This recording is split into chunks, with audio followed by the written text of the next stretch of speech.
오늘부터는 사무엘하 말씀으로 은혜를 나누겠습니다.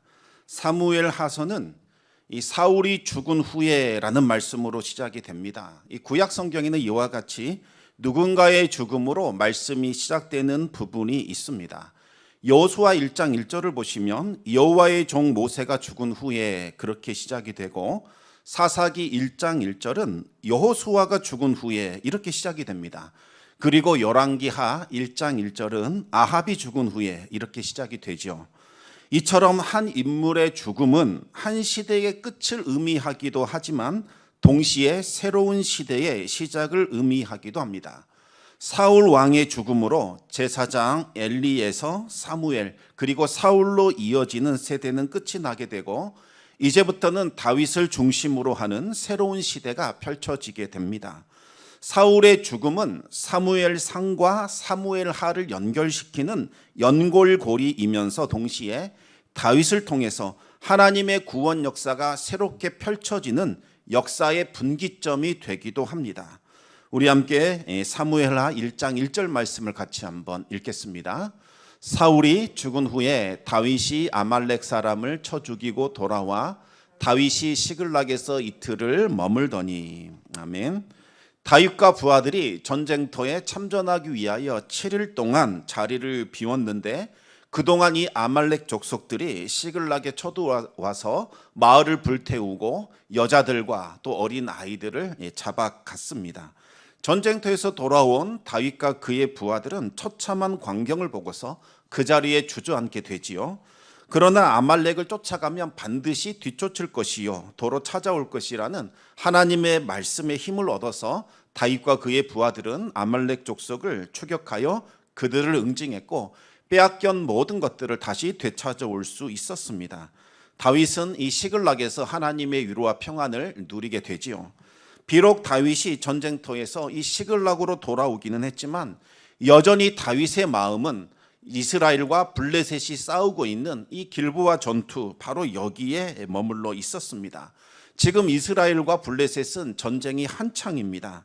만약 하나님의 은혜가 없었더라면 다윗도 이 전쟁에 휘말려서 아마 싸우고 있었을 겁니다. 블레셋의 방백들이 다윗을 발견하고는 왜 사울의 신하가 여기 있느냐, 전쟁이 시작되면 다윗은 우리를 배반할 것이요 우리의 목을 쳐서 사울에게로 가져가지 않겠느냐, 당장 다윗을 보내라, 이렇게 아우성을 쳤기 때문에 다윗은 극적으로 전쟁터에서 빠져나올 수 있었습니다. 그런데 바로 그때 한 청년이 다윗이 거주하고 있는 시글락을 찾아오게 됩니다. 우리 계속해서 2절에서 4절까지 말씀을 같이 읽겠습니다. 사흘째 되는 날에 한 사람이 사울의 진영에서 나왔는데 그의 옷은 찢어졌고 머리에는 흙이 있더라. 그가 다윗에게 나와 땅에 엎드려 절하매 다윗이 그에게 묻되 너는 어디서 왔느냐 하니 대답하되 이스라엘 진영에서 도망하여 왔나이다 하니라. 다윗이 그에게 이르되 일이 어떻게 되었느냐 너는 내게 말하라. 그가 대답하되 군사가 전쟁 중에 도망하기도 하였고 무리 가운데에 엎드려져 죽은 자도 많았고 사울과 그의 아들 요나단도 죽었나이다 하는지라. 그 청년의 행색을 보니 옷은 다 찢어져 있었고 머리에는 온통 흙먼지를 뒤집어 쓰고 있었습니다. 다윗은 이 청년의 행색을 보고서 전쟁에 참여했던 사람이라는 것을 직감하게 됩니다. 다윗은 청년에게 어디에서 왔느냐, 혹시 전쟁터에서 온 것이 아니냐 물었고, 소년은 이스라엘의 진영에서 도망쳐 왔노라 그렇게 대답을 합니다. 아무리 급박한 상황일지라도 군사가 전쟁에서 이탈하여 도망친다는 것은 있을 수 없는 일입니다. 다윗은 어느 지경에 이르렀기에 이토록 전쟁을 벌이고 도망친 것인지 무척 궁금했습니다. 그래서 다윗은 일이 어떻게 되었느냐, 그 결과를 좀 말해달라 재촉을 했고, 그 청년은 이스라엘이 블레셋 군대에게 크게 패배했다고 대답했습니다. 많은 군사들이 전쟁터에서 도망을 쳤고 또 많은 군사가 죽었다고 했습니다. 그러면서 사울과 요나단도 이 전쟁에서 죽었다고 대답을 하게 됩니다. 다윗은 사울과 요나단이 전쟁터에서 죽었다는 말을 듣고서 깜짝 놀랐습니다. 다윗은 사울과 요나단이 죽은 줄을 내가 어떻게 아느냐라고 물었습니다. 이 질문은 네가 직접 사울과 요나단의 죽음을 목격하기라도 했느냐? 어찌 내가 감히 함부로 사울과 요나단이 죽었다고 하느냐? 이와 같은 뉘앙스가 들어있는 표현입니다. 사울과 요나단의 죽음을 이 청년이 직접 본 것인지 아니면 떠돌아다니는 소문을 듣고 지금 다윗에게 전하고 있는지 다윗은 그 진위를 알고자 원했던 겁니다. 그러자 그 청년이 이렇게 증언을 합니다. 6절 말씀을 우리 같이 한번 또 읽어보겠습니다.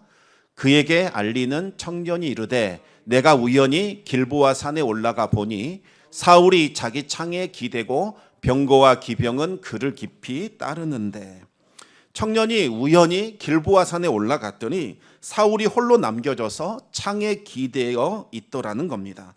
블레셋과의 전투에서 극도로 지치고 탈진했기 때문에 땅에 꽂힌 그 창을 의지한 채 홀로 힘들게 서 있었다고 증언을 한 겁니다. 그러나 이 증언은 신빙성이 떨어지는 증언일 수밖에 없습니다. 왜냐하면 사울 곁에는 언제나 무기를 든 자가 늘 동행했기 때문에 사울이 홀로 남겨진다는 것은 있을 수 없는 일입니다. 또 이 청년은 블레셋의 병거와 기병이 급하게 사울을 추격하고 있었다, 이렇게 증언을 했습니다. 이것 또한 믿을 수 없는 말입니다. 왜냐하면 이 병거나 기병은 평지에서 운용하는 것이지 산에서는 절대로 운용할 수 없습니다. 그래서 이스라엘 군대가 길보아 산으로 도망친 것도 블레셋 군대가 병거와 말을 타고 추격할 수 없도록 했던 전략적인 행동이었습니다. 그래서 블레셋 군대는 병거나 말을 포기하고 활 쏘는 자를 동원하여 이스라엘 군대를 추격했던 겁니다. 청년은 자신이 의심받지 않기 위하여 더 큰 거짓말을 하게 됩니다. 7절에서부터 10절까지 말씀 우리 같이 한번 읽겠습니다.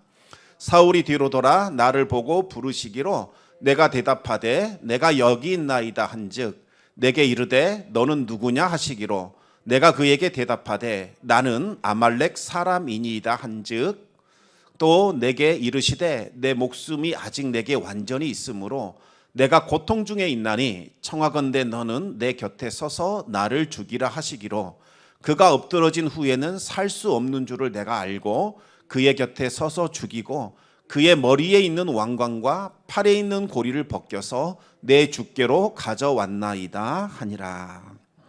창을 의지한 채로 지칠 대로 지쳐있던 사울이 그 청년을 발견하더니 누구냐 이렇게 묻더라는 거지요.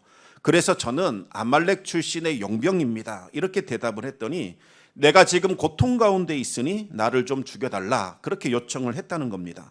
그래서 그 청년은 사울의 요청에 따라 창으로 찔러 사울을 죽였습니다. 그리고 사울이 죽였다는 증포로 사울의 머리에 있는 왕관과 팔에 있는 고리를 벗겨서 다윗에게로 가져왔다고 증언을 했습니다. 다윗은 누구보다도 사울에 대해서 잘 알고 있었습니다. 사울은 자존심이 강한 사람이기 때문에 이방인의 손에 죽는 것을 가장 큰 모욕으로 여겼던 사람입니다.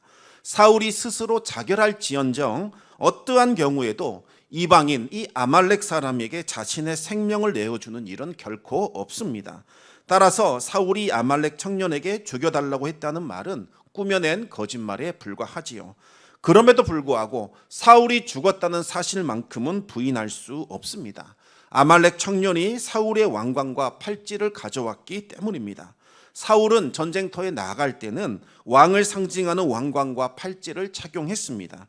그런데 전쟁터에서 착용하는 왕관은 궁궐에서 쓰는 무거운 왕관과는 완전히 다릅니다. 전쟁터에서는 투구 위에 착용할 수 있도록 가는 띠로 만든 가벼운 왕관을 썼고 팔에는 왕을 상징하는 고리를 착용했습니다. 그렇다면 왜 이 아말렉 청년은 자신이 사울을 죽였다고 그렇게 거짓된 보고를 했을까요? 그 이유는 다윗이 사울의 죽음을 크게 기뻐할 것으로 그렇게 생각했기 때문입니다. 그도 그럴 것이 그동안 다윗은 사울로부터 많은 고통과 괴로움을 겪었습니다. 사울이 다윗을 죽이기로 결정한 그날로부터 다윗은 편안하게 두 발 뻗고 잠을 자본 경험이 없었습니다. 늘 불안하고 두려운 날들을 보내야만 했습니다. 그런데 사울이 죽었으니 이제 더 이상 고달픈 망명 생활은 하지 않아도 됩니다.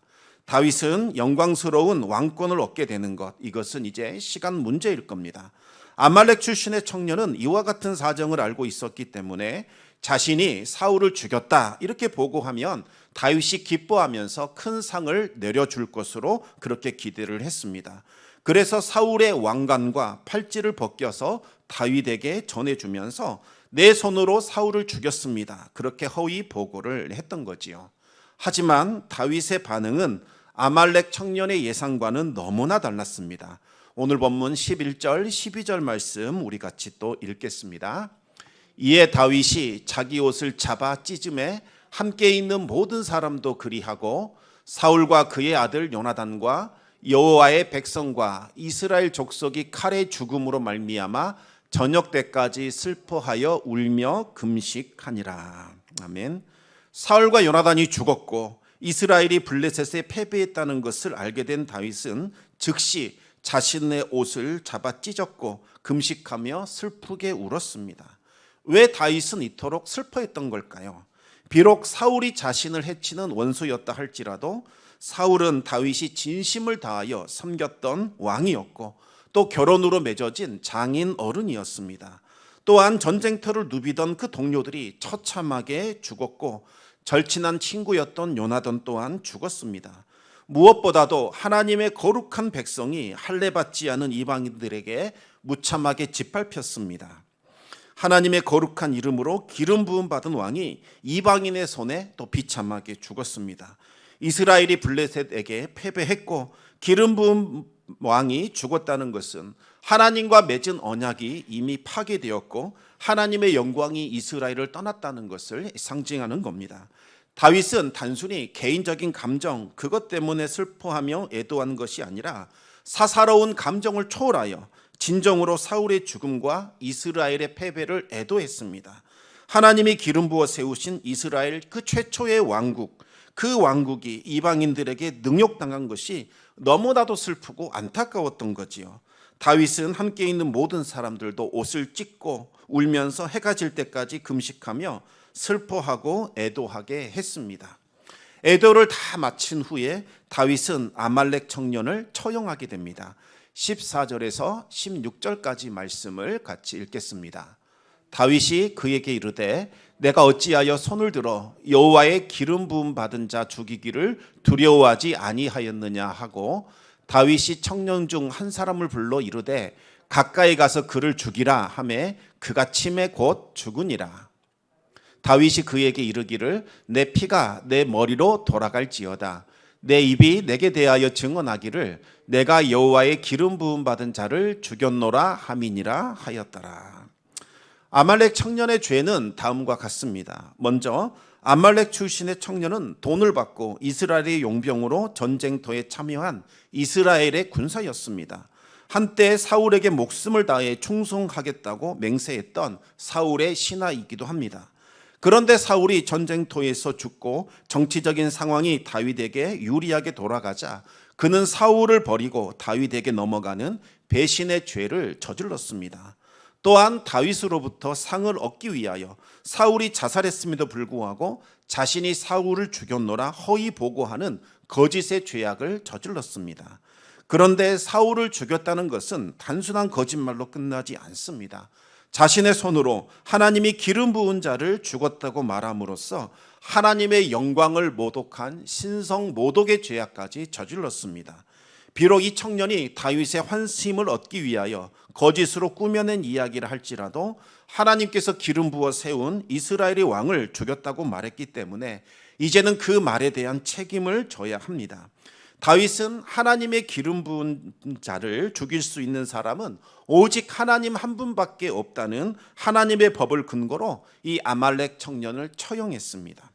그런데 사울의 왕관과 이 팔찌가 이 아말렉 청년을 통해서 다윗에게 건너온 것은 특별한 영적인 의미가 담겨져 있습니다. 이미 하나님은 사무엘에게 사울에게 사무엘을 보내면서 수차례 경고를 하셨습니다. 하나님이 사울을 떠나셨고 하나님의 마음에 합당한 이 다윗을 이스라엘의 왕으로 세우신다는 내용이었습니다. 그런데 사울은 그 말을 듣고서도 회개하지 않았고 오히려 하나님이 기름 부으신 다윗을 죽이고자 했습니다. 다윗은 하나님이 사울을 버리셨다는 것과 자신을 이스라엘의 왕으로 세우신다는 것을 알고 있었지만 사울을 하나님이 기름 부으신 왕으로 계속해서 여기며 끝까지 존중했습니다. 사울을 죽일 수 있는 완벽한 두 번의 기회가 있었음에도 불구하고 기름 부음 받은 자에게 손을 대는 것은 하나님을 거역하고 하나님께 죄를 짓는 것이라면서 한사코 거부했습니다.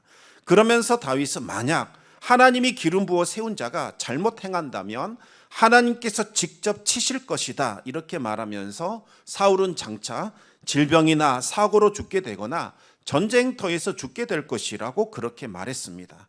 바로 그 다윗의 말대로 사울은 하나님의 섭리 가운데 블레셋과의 전쟁터에서 죽음을 맞이했습니다. 그리고 비록 기회주의자인 이 아말렉 청년을 통해서 사울의 왕관과 팔찌가 다윗에게로 넘어왔지만 하나님은 이것까지도 사용하셔서 하나님의 말씀을 성취하셨습니다. 우리는 이 사울의 죽음과 이스라엘의 패배를 통해서 기억해야 할 사실이 있습니다. 사울의 그 비참한 죽음 그리고 이스라엘의 패배의 원인은 1차적으로 사울 그 자신에게 있지만 이스라엘 백성들의 불신앙도 한몫했다는 사실입니다. 사울과 같은 세속적인 왕을 요청했던 당사자들은 바로 이스라엘 백성들이었습니다. 이스라엘은 하나님이 통치하시는 하나님의 통치를 거부했고 세상적인 영웅이 다스리는 그와 같은 통치를 원했습니다. 그래서 사울과 같은 왕을 그들은 구했던 거지요. 이스라엘은 주변 국가들로부터 침략을 받게 되는 이유가 사울과 같은 왕이 없기 때문이라고 그렇게 생각을 했습니다. 사울과 같은 왕만 있다면 주변 국가로부터 침략받는 일은 없을 것이라고 그들은 주장을 했습니다. 하지만 그들의 말은 말도 안 되는 자기 변명에 불과합니다. 이스라엘이 주변 국가들로부터 침략을 받게 된 것은 그들이 살아계신 하나님을 버리고 더러운 우상을 섬겼기 때문입니다. 이스라엘의 왕이신 하나님께서 보호의 손을 거둬들이셨고 그 틈을 타서 대적들이 이스라엘을 쳐들어와 약탈하고 압제하고 또 그렇게 학대를 했던 겁니다. 그런데 이스라엘은 그들의 불신앙과 우상 숭배의 죄악으로 발생한 문제를 정말 회개하고 하나님께 나아간 것이 아니라 마치 하나님이 잘못해서 그와 같은 일들이 일어난 것처럼 하나님을 원망했고 하나님께 책임을 전가시켰습니다. 마치 하나님이 무능해서 우리를 지켜줄 수 있는 능력이 없어서 또 하나님이 우리에 대해서 더 이상 보호해 주지 않아서 주변 나라들이 쳐들어온 것처럼 그렇게 주장을 했습니다. 그래서 이제는 우리들도 이방 나라들처럼 세속적인 왕을 주셔야 우리도 잘 살 수 있을 것이다 그렇게 주장을 했던 겁니다. 이스라엘의 주장은 너무나도 뻔뻔하고 폐역무도해서 도저히 받아줄 수 없었지만 하나님은 이스라엘의 요청을 무시하지 않고 그들이 요구하고 있는 세속적인 왕이 어떤 문제가 있고 어떤 폐단이 있는지를 자세하게 알려주셨습니다. 만약 하나님을 두려워하지 않는 세속적인 왕이 세워진다면 그 왕은 너희 백성들을 떠받들고 섬기는 것이 아니라 도리어 너희들이 그 왕을 떠받들고 섬기게 될 것이라고 경고하셨습니다.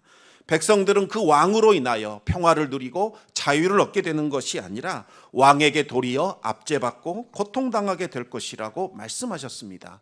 구체적으로 너희 백성의 자녀들을 징집하여 왕을 보필하게 할 것이고 왕의 병거와 말을 돌보게 할 것이라고 말씀하셨습니다.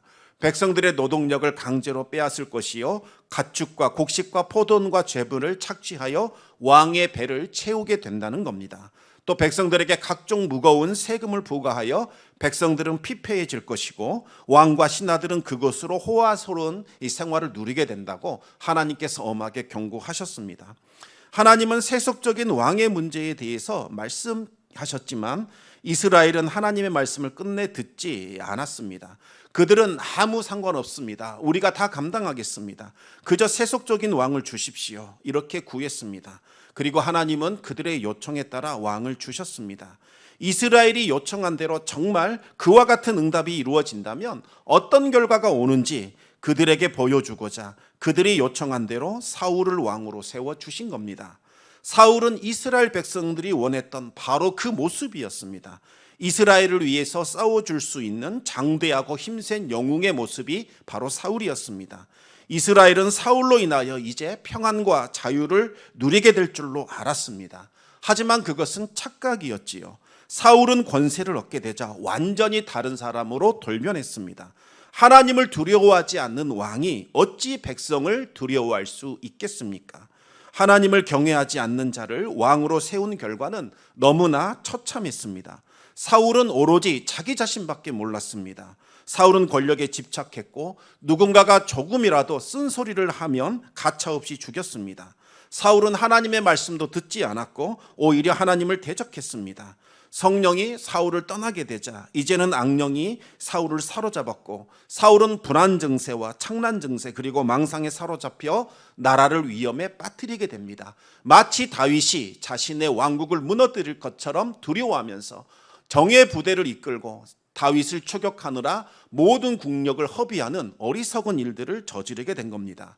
블레셋으로부터 우리를 보호해 줄 것만 같은 그 왕, 그리고 그의 아들들이 전쟁터에서 다 죽었고 이스라엘 백성들도 패배하여 이제는 블레셋으로부터 압제를 당하게 되었습니다.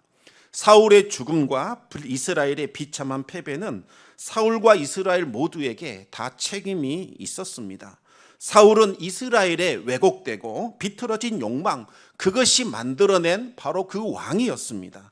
헛된 욕망을 추구하고자 하나님을 내어버린 결과는 너무나 참혹했습니다. 다윗은 사울과 요나단의 죽음을 애도하면서 슬픔의 노래를 지어 부르게 됩니다.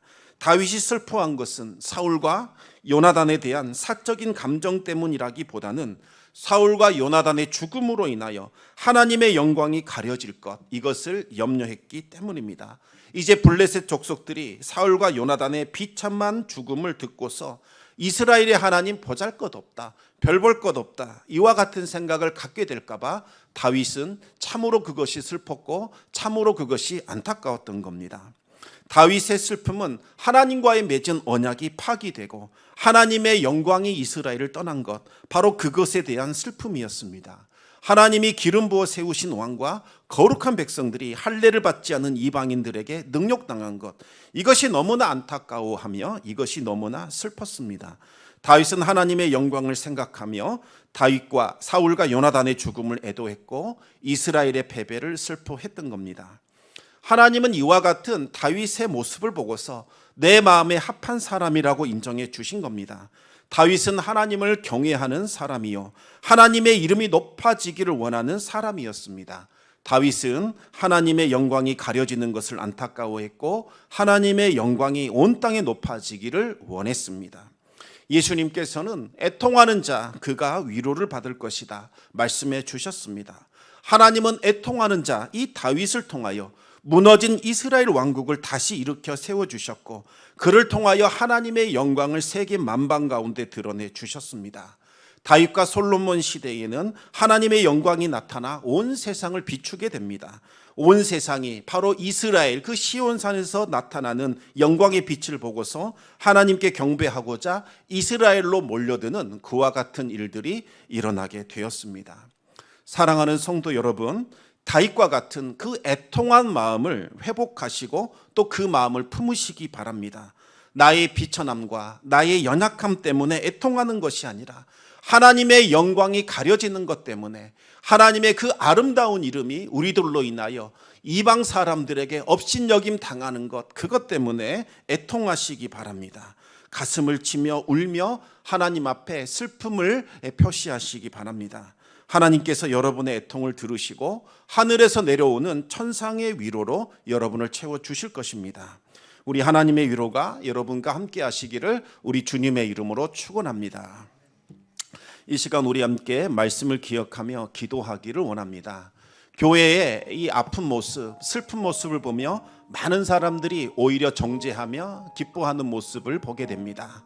심지어 크리스찬이라는 우리 사람들도 교회의 아픈 모습을 마치 남의 모습인 양 바라보며 돌을 던지며 정죄하고 있습니다.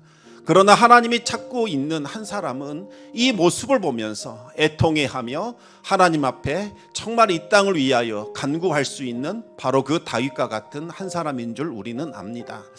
정말 우리가 하나님 앞에 많이 범죄했고 우리의 욕망이 빚어낸 그와 같은 이 사울 왕을 세우는 그와 같은 악을 우리 한국교회가 자행한 것 아닌가 돌아봐야 할 시기입니다.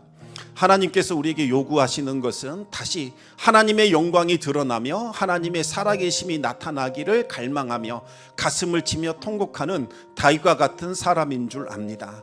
이 시간 정말 우리 교회를 위해서 기도해 주시기 바랍니다. 또 한국 교회를 위해서 기도해 주시기 바랍니다. 그리고 우리 가정을 위해서 기도해 주시고 우리 자녀들을 위해서 기도해 주시기 바랍니다. 하나님, 애통하는 마음을 허락하여 주셔서 우리로 하여금 슬픔 가운데 이 나라와 이 민족과 한국 교회와 우리 가정과 교회와 정말 이 모든 것들이 다시 회복되고 하나님 앞에 영광 비칠 수 있도록 주 하나님 역사하여 주시옵소서. 그와 같은 기도를 드리며 주님 앞에 나아가겠습니다.